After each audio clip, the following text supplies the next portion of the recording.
It's live in the Real Estate Power Chat. In today's show, we have a very special guest who is continuing to make waves in the world of real estate.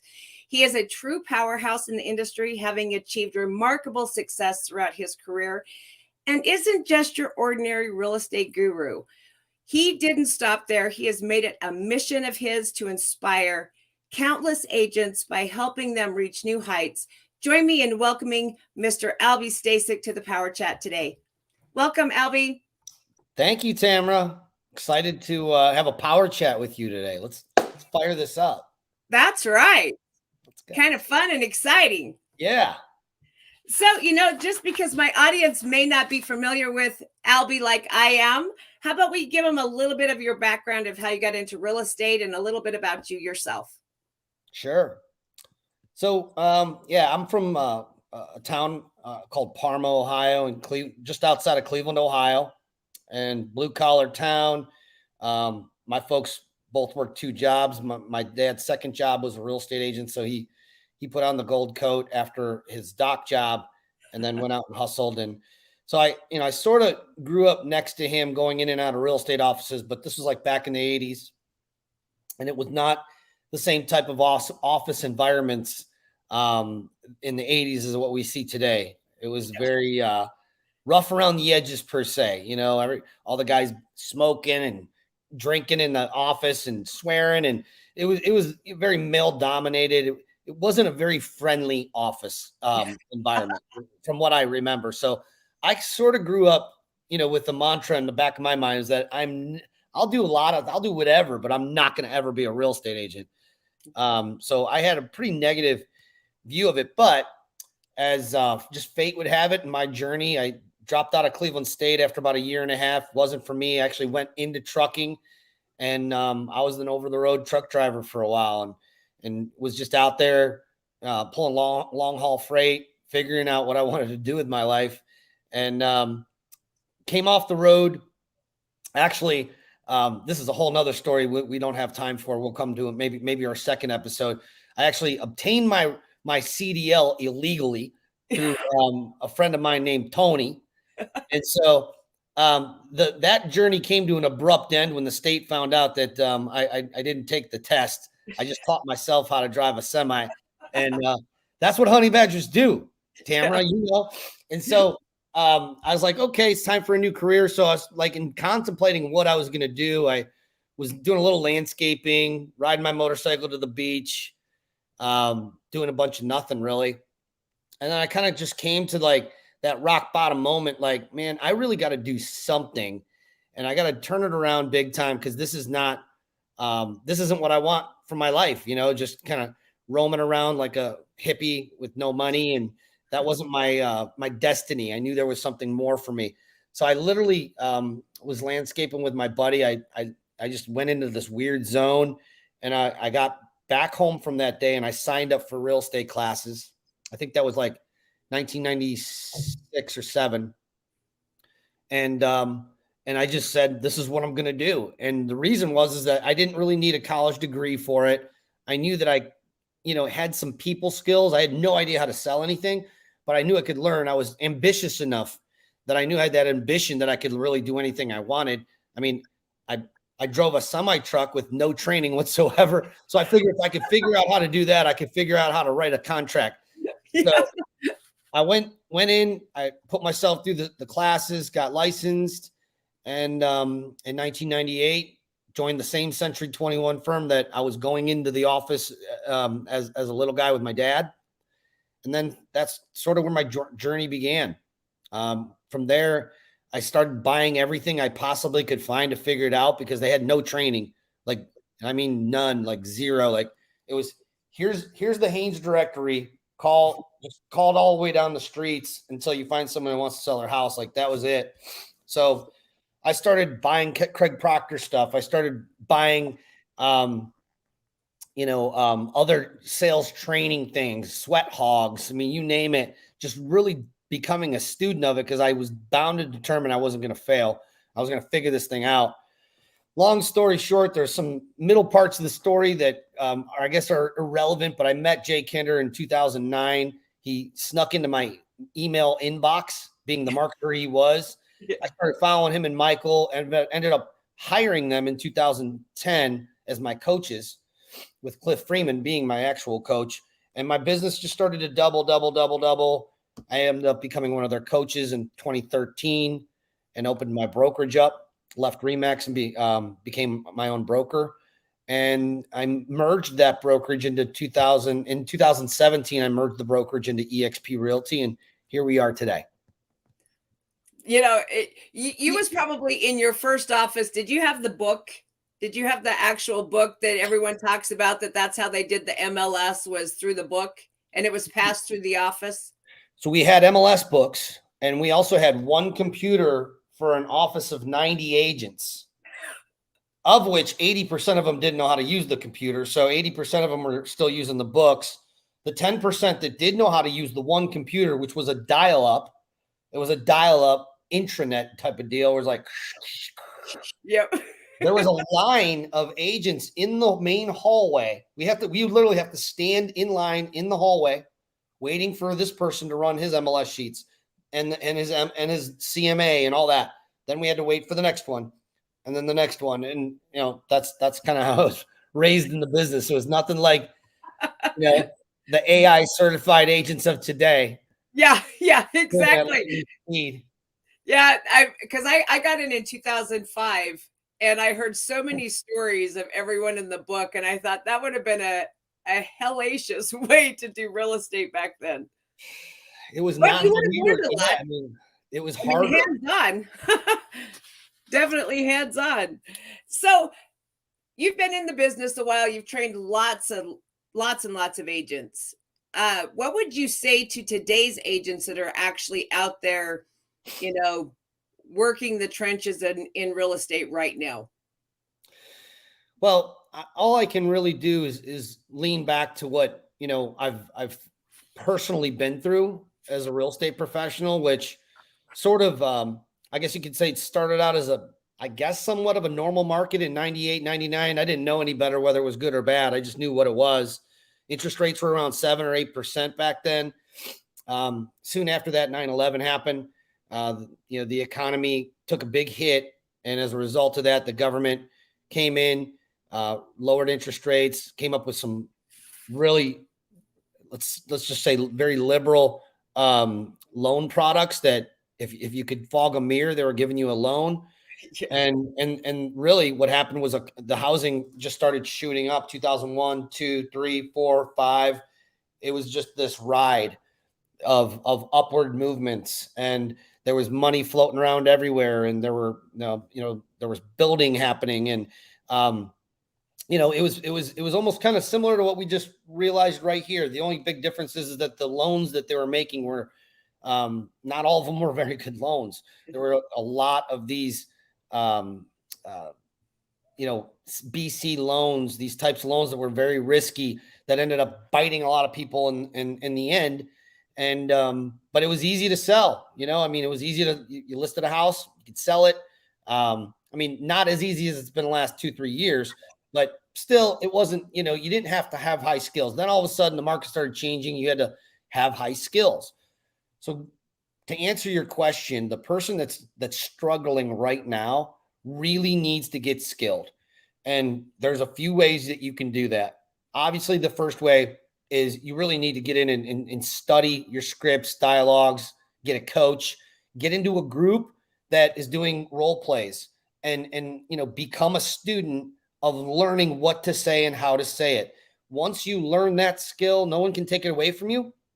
It'll serve you for the rest of your career. And it'll literally make you hundreds and hundreds of thousands more, if not millions of dollars more in commissions, versus the person who decides, I don't need to learn all of those things. That would be first. So skills. And second, you need to get at bats. I can tell you this. I tried learning a lot of the skills, and I did learn them, but I didn't learn them I didn't master them the first or second or third or fourth or even 10th time out there. It wasn't until I was on 40, 50, 60 listing appointments, 60 no's, that I started then to be getting yeses. And then gradually, all of a sudden, I'm like, man, I'm actually getting more yeses than I'm getting nos. And it's gradual. That's just kind of how it happens. And so I think that, this generation really, needs to understand that it's not going to be as easy as it's been the last 4 or 5 years. Just know that, and that you're going to have to do something differently. And those different things are: one, build your skills, and two, get the courage, dig the courage up. And sometimes that courage comes from a deep desire to want to get from point A to point B, whatever your point B is. And everybody's goal or point B is different. But if you haven't identified B, identify what that B is, and then you have to have a desire to go after it with everything you have. Be ready to fail, be ready to fall down, know that it's coming. So then when it does, you're like, oh, okay, I got that out of the way. Now let's get back up. Let's brush it off. Yeah, so what? I lost the listing to my competitor. So what? So for me, I actually didn't brush it off. It pissed me off. It actually made me get after it faster. I'm not cut like most people, though. I actually hate losing more than I actually like winning. So I'm not a trophies guy. I don't need a pat on the back, but I just do not want to lose. So but I have lost. I've lost on plenty of listing appointments. And because of that, what that did is it just fueled me to go harder, to get back out on another one and go. And I think you just have to have the faith. When you get around top level people, what you're going to get faith. You're going to start to develop a belief that these are just same human beings as you and I. And they're not even more skilled. They may have learned their skills more, but it's not because they have a higher level of intelligence. I mean, I was a BC student, never got straight A's, any of that stuff. So like, I just had to work harder, and I was willing to work harder. So to your audience, I'd say, are you willing to work hard? Are you willing to put in the hard work? And I was willing to do what most people weren't willing to do, so I can have a life that most people will never have. And I think that's really the case. Yeah, I 100% agree, because I think skill set is the number one thing, regardless of what market you're in. You've got to know what to say, how to say it. Otherwise, you make this business much harder. Harder than it actually has to be, in my opinion. Yeah. And I think, you want to think big. That's the other thing, is like, I was very guilty of not thinking big enough. Truthfully, what made me think bigger is when I got around other people that were already thinking way bigger. When I went to my first Kinder Reese conference, Curtis Johnson was up on the stage selling 400 or 500 homes a year. And I was like, dang, I was selling at the time like 40 or 50. I wasn't even in the triple digits. And I'm like, how is this guy? And so I bought his course. Right after that, he happened to be selling a course on how to earn higher commissions and what to say and this and that. I bought the course. I mastered everything that he taught in the course. And it just like, imagine this, the income went up. So, go figure. Right. But you were gaining that belief is what I'm saying, is that I gained a belief that like, oh, I could do it. And I had doubt. So I think a lot of your folks, you maybe think to yourself, I don't know that I could get to $1 million in commissions a year. That's a lot of money. Oh my gosh, that's such an astronomical number. But you need to think bigger. You got to think bigger than you're thinking right now. And what you focus on. I just watched Arnold Schwarzenegger's, it was like a documentary on Netflix. It was amazing. And it's short. It's like it's only 3 episodes. And it talks about the 3 phases of his life: the bodybuilding, the actor, and then the politician. And he mastered the bodybuilder. He was Mr. Universe 3-4 times, whatever. And he's like, now what's next? He wanted to do acting. Everyone told him he'd never be an actor. He's got an accent. He doesn't have the look. He's not smooth, whatever. He's like, no. I'm not going to be an actor. I'm going to be the star. I'm going to be the biggest freaking movie star on the planet. I ain't taking the B rolls or all like where you got to make your way up. He's like, that's what I'm doing. And it hit me. I was literally just watching this last night, and I'm like, Yeah, that's thinking big. That's Yeah. thinking outside the box. That's getting outside the comfort zone and just going for it. And I love the show, so check it out if you get a chance. Yeah, definitely. Well, and he has a pretty inspiring story anyway from, just what I've seen previously, but I'll definitely have to check that out because his story's just fascinating to me. But on that same thought, I mean, getting in the bigger rooms, I mean, because I know when I first got in and everyone was, go to this event, go to this event. And I would get in there and go, oh, I don't belong here. These people are doing way more than I'm doing, which was the sole reason I needed to be in that room, Right. and just pushing through the fear of, okay, I'm going to sit in here. I don't think I fit here. And then as you get going, you realize, well, wait a second, I'm learning from these people. If I had to point at one thing, it really for me it was that it was getting in that right environment, because all of the things that we just talked about happens. You do Hmm. think bigger, and you build relationships with people who are going to, if you're in the right room, you're going to build relationships with people who are going to pull you up to their level. They'll suck you up to their level. We hear the analogy about golf all the time. Golf with really bad golfers, and you're going to probably stay a bad golfer. But if you go out and if, I'm not a great golfer, but if I wanted to be a great golfer, I'm going to go out and play with the guys over at the club here that are scratch golfers that are like 1, 2, 3, 4 handicaps. And I'm like a 24 handicap. And I can guarantee you one season, 3, 4 months golfing with these guys, my handicap will shrink, may not be to where they're at, but I will have massive improvements, because it's like, unless I'm just going out there and not paying attention and just being dumb and getting drunk or whatever, then of course I probably won't get better. But if my goal is actually to get better, Hmm. and I'm around people who are better, and I start adapting their habits, their decisions, the things that they're doing, stop doing the things that they're not doing. You pick up these clues. Success leaves clues. We've heard it, right? And so Yep. if you're paying attention, you don't have to be the sharpest knife in the box. You don't have to be an A student. You don't have to, you could have had a peppered past like myself here, we got his CDL illegally. You don't have to be that A student to see success in real estate, but you do have to be a learner. You do have to be hungry, humble, and smart. And that humble in the middle means you're humble enough to learn, means you're coachable, means if someone says do this, you do it. Just like what you're doing right now. You're putting content out there because Nick Krem said this is the way to build your audience. And if you build an audience and then build trust in that audience then maybe you can do business with them. Maybe you can partner with them. Maybe you can joint venture with them. Maybe they'll join your team, whatever it is. But you have to build the trust first. So hats off to you for putting the podcast up and getting it done. Well, thank you. I didn't realize I would enjoy it as much as I have, so I continue to do more of them. So Thank you. now you had your own brokerage, and then you moved your own company and you merged in with EXP. Um, why did you do that?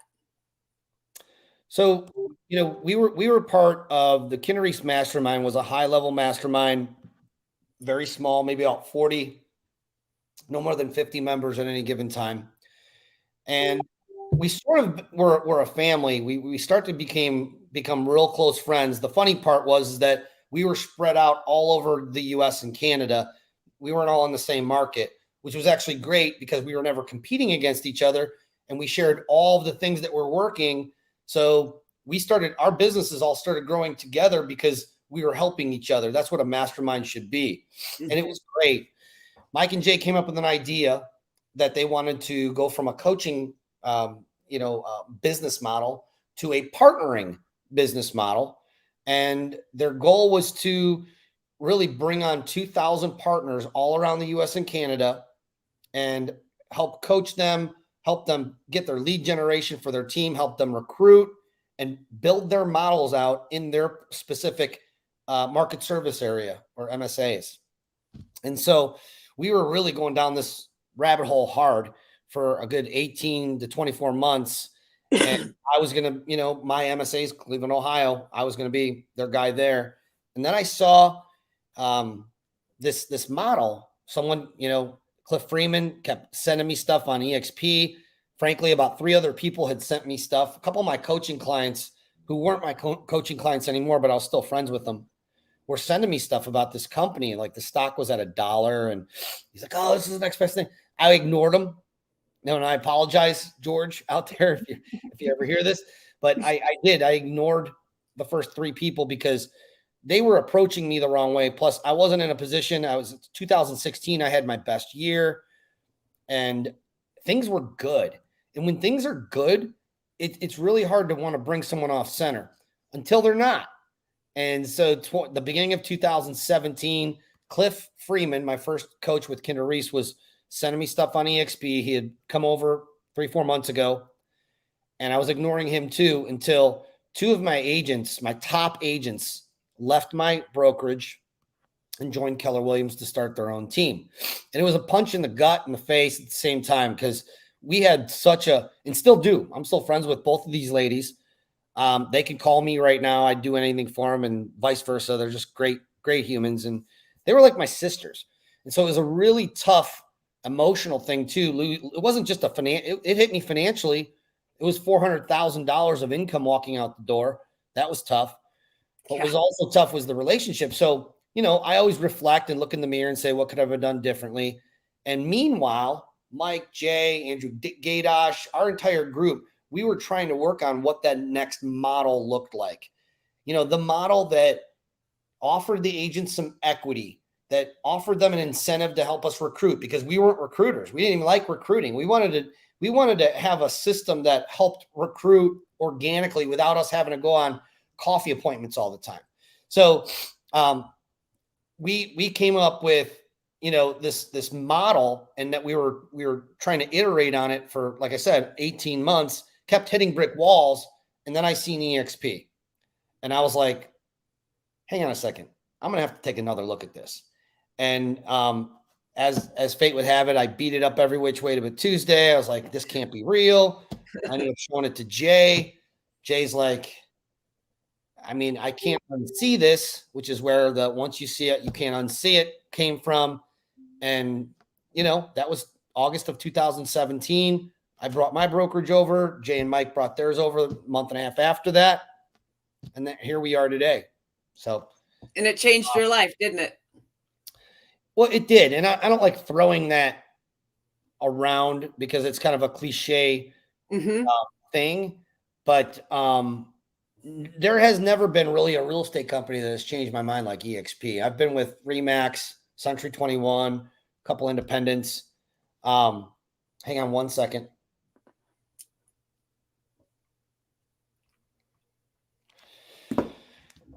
No company has not just changed my life. The beauty is that it's not about me. My life can't be changed unless I have the ability to plug others in and help them grow. That is the beauty of this model. It's not like I just came and brought my brokerage over and all of a sudden, boom, I'm winning. What happens is that we're in a position on this platform to help as many people as we'd like, plugging them into the same value proposition. And get this, adding our own value proposition to the EXP value proposition. It's like a value prop sandwich.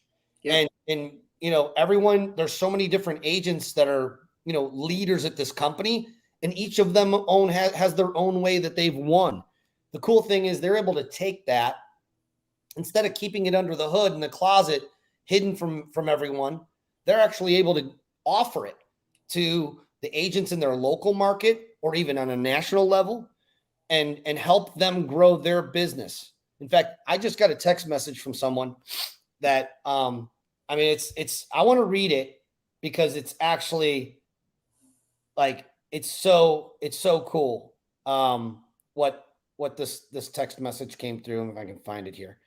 But if I can't find it in time, because I know we're short and I actually have to bolt here. But the basics of this message was, let's see, is this it? No, that's not it. The bottom line is that he was like, hey, because our stock just went up 20% in the last 2 days, by the way. We just got uplisted to the S&P 600. If you don't know what stocks, in stock terms, those are the 600 most traded, desirable traded companies that are on the stock markets, all the different markets. And so we just got uplisted to it, which is really fun. Yes. Yes.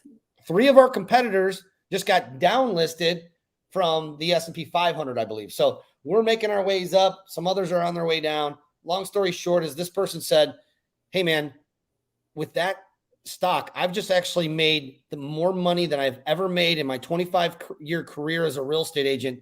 And I'm gonna sell some of this stock and pay my parents' house off. I was like getting goosebumps and stuff. So that gives me goosebumps. Listen, those are the stories that you won't hear at any other company.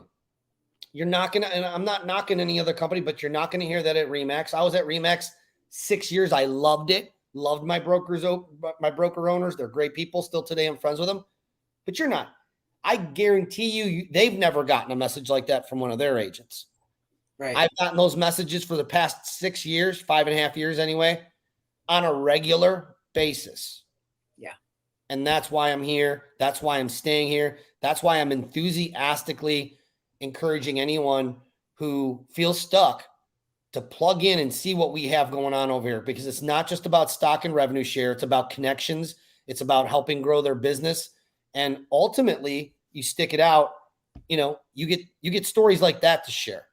Yeah, Cool. absolutely. Well, and I think that the collaboration here is something I've never seen in my life. In the 18 years in real estate, I've never seen this, because no one shares, because it's such a competitive field. But everyone here is reaching out to help grow everyone else's real estate business. So that's why I'm here. So who would you say, and I know you've got a bolt here, but I have just one quick question. Who would you say EXP is not for? I already know the answer to that question. It's not for the person who doesn't want to grow their business. And it's not for the person who doesn't see value in collaboration. And it's not for fun haters. Well, if you're a fun hater, if you don't like collaborating and you have zero desire to want to grow your business, you're probably better off staying right where you're at. And I've told people that, by the way, in a very polite way. I get on probably more calls with agents who are checking us out than I know what to do with. And I know that some people are like, oh my gosh, I can't believe I didn't do this earlier. And others are like, I'm doing 25 transactions a year and I don't want to do any more than that. I'm perfectly fine. Thank you. I'm like, well, I'm not here to convince you. It sounds like you're exactly where you need to be. Have a great day. And that's, that's okay. It's totally fine. But if you want to grow and scale your business, if you want to collaborate with winners and you like to have fun, this is where it's at. So absolutely. I appreciate you having me on, Tamra. Absolutely. And I'll see you at Build. I will see you at Build. Absolutely. We'll see you at the top and from the top. Have a great day. You too. Cheers.